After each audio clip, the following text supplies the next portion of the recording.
Welcome to Module 5, Emotional Management. We will look at what is an emotion and why does it matter. We are supposed to have negative emotions. How to allow an emotion. Emotion is fuel for action. How to pick and practice an emotion. How do emotions happen? The skills of emotion. Understanding emotional agility. Understanding sympathy, empathy, and compassion. What is radical compassion? And then, of course, your daily reflection and resources. This week is all about emotional management, recognizing your emotions and using them as fuel towards your values and your purpose. We will also take a closer look at the skills of emotion, emotional agility, the difference between sympathy, empathy, and compassion, and radical compassion. This week, you will bring along with you to our group coaching call the following. Most common emotions experienced, a TFA example, your experience of sitting with difficult emotions. Are you ready to dive in? So, what is an emotion and why does it matter? Emotions are energy in motion. It says itself. You can hear it in the word. It's a set of sequential responses automatically triggered by the brain in order to prepare the body and mind for appropriate action when our senses perceive that something relevant to our well-being is occurring. We are supposed to have negative emotions. After all, our brain has been hardwired through evolution to focus on the negative. It was for our own safety. Please also refer to the brain hijack described in further detail below. Negative emotions are not a flaw, but essential part of life. They highlight areas for growth, self-awareness, and improvement. The workbook contains an illustration of an emotional log, which clearly indicates the level of energy on the one hand and the degrees of pleasantness on the other, as you can see on your screen. I introduce TFA, thoughts, feelings, and actions, at this point in the workbook, explaining the principle that our thoughts and emotions drive our behavior. Now you will finally start to understand the CTFAR model better. How to allow an emotion.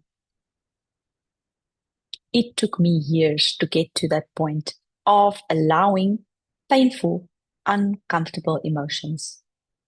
For years, I used all the numbing tools I had available to me to push them away, ignore them, and continue my life. Allowing emotions means fully experiencing them without resistance or suppression. This helps us to build resilience and emotional intelligence. But before we go there, let's have a look at what Dr. Gabo Mate has to say about the consequences of repressing emotions. According to Mate, it can lead to a number of negative outcomes. Please follow along with the workbook to see the steps for experiencing and allowing an emotion fully. You also have an audio exercise you can follow along to listen to the guided meditation for allowing you to sit with feelings. Emotions is fuel for action. Emotions drive actions. Understanding this dynamic helps you to deliberately choose the emotions that will fuel productive and meaningful actions. Identify an action you want to take today. What emotion will help you achieve this? How can you cultivate that emotion?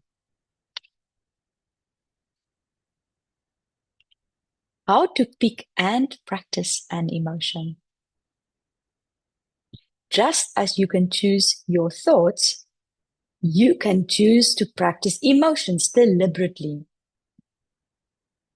Positive emotions like gratitude and curiosity can be cultivated through intention. So pick an emotion like courage or gratitude, or determination, love or courage, to practice daily. At the end of each day, reflect on how practicing this emotion influenced your actions. You will continue with this exercise as part of your daily reflection exercises. How do emotions happen?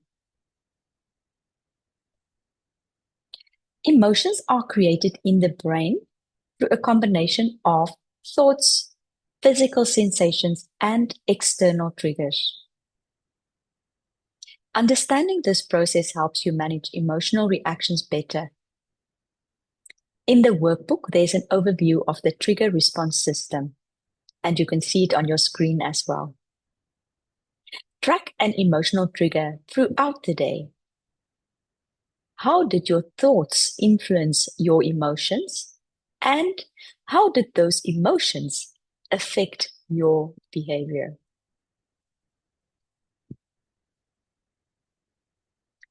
The skills of emotion. Now we are getting to the interesting part. This can be life-changing for you. It certainly was for me. Emotional mastery involves skills like um, awareness, regulation, and resilience. These can be developed with practice and over time. Let me explain to you what is a brain hijack. A brain hijack happens when you overreact even if there is no physical danger to your well-being.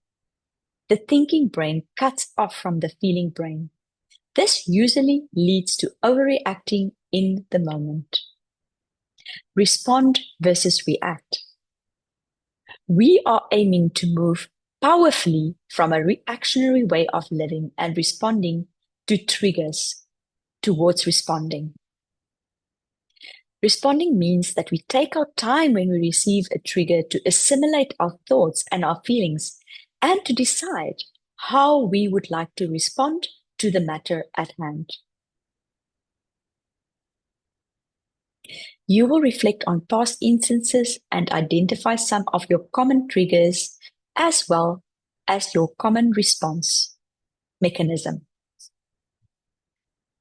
Now that you are aware of your triggers and common response positions, you are in a powerful position to make some changes.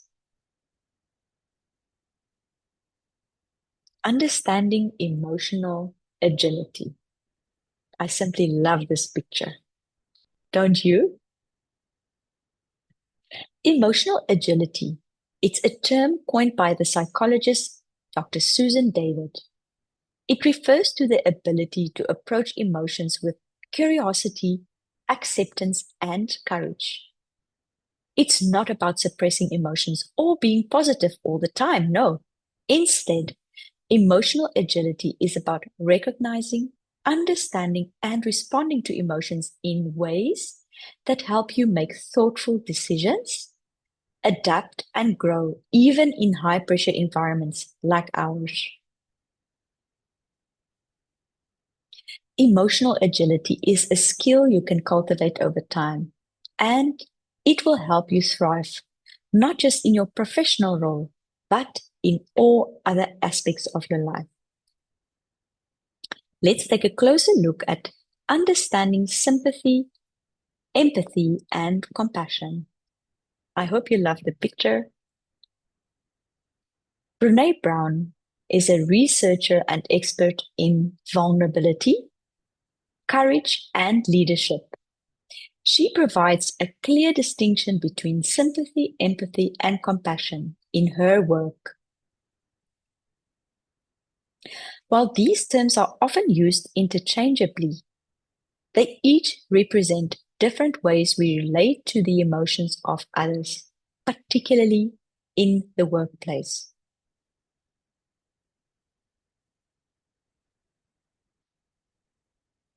Understanding these differences can improve communication, teamwork, and leadership, especially in high-pressure environments like ours. Let's take a very quick snapshot. Sympathy. Feeling sorry for someone's pain, but remaining emotionally distant. Empathy. Feeling with someone, literally standing in their shoes, trying to understand and connect with their emotions. Now let's look at compassion. Taking action to help alleviate someone's suffering, combining empathy with support. Being intentional about moving from sympathy to empathy and then to compassion creates a more supportive, connected, and collaborative work environment. This not only helps reduce stress, but also fosters more effective problem solving, which is crucial for our roles. As Brene Brown says, connection is the energy that is created between people when they feel seen, heard, and valued. This is exactly what empathy and compassion do in the workplace. They create connection and lead to more meaningful, productive, and harmonious relationships. What is radical compassion?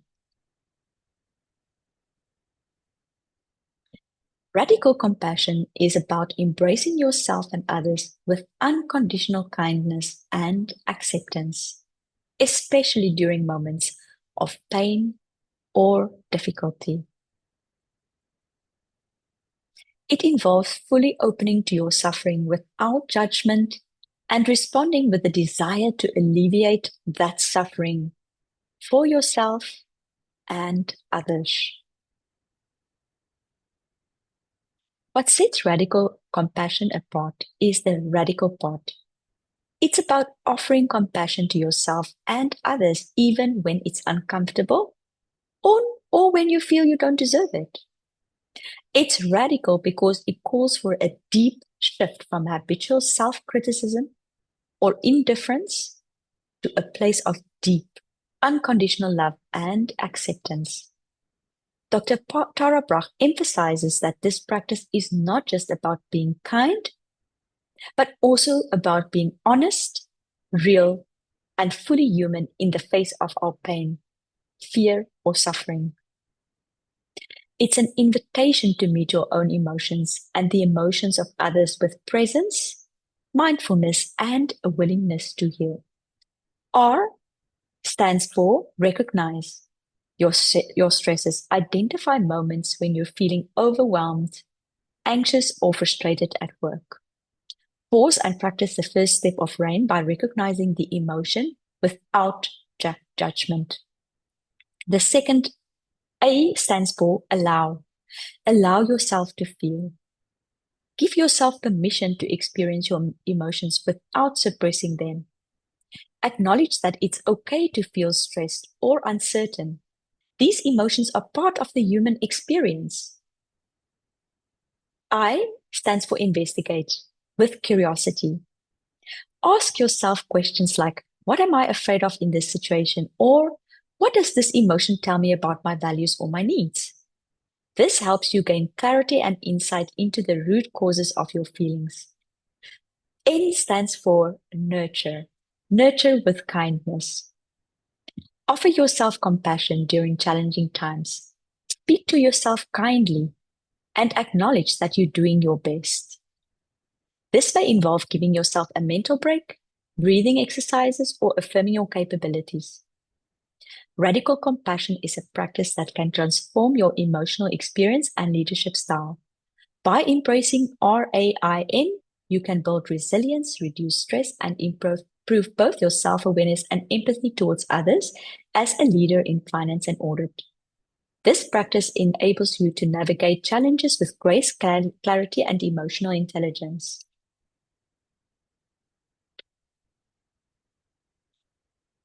In this week's CTFAR experience, you will continue to do what you've done in the previous sessions, but here you will also add an emotion for the day to choose to fuel you.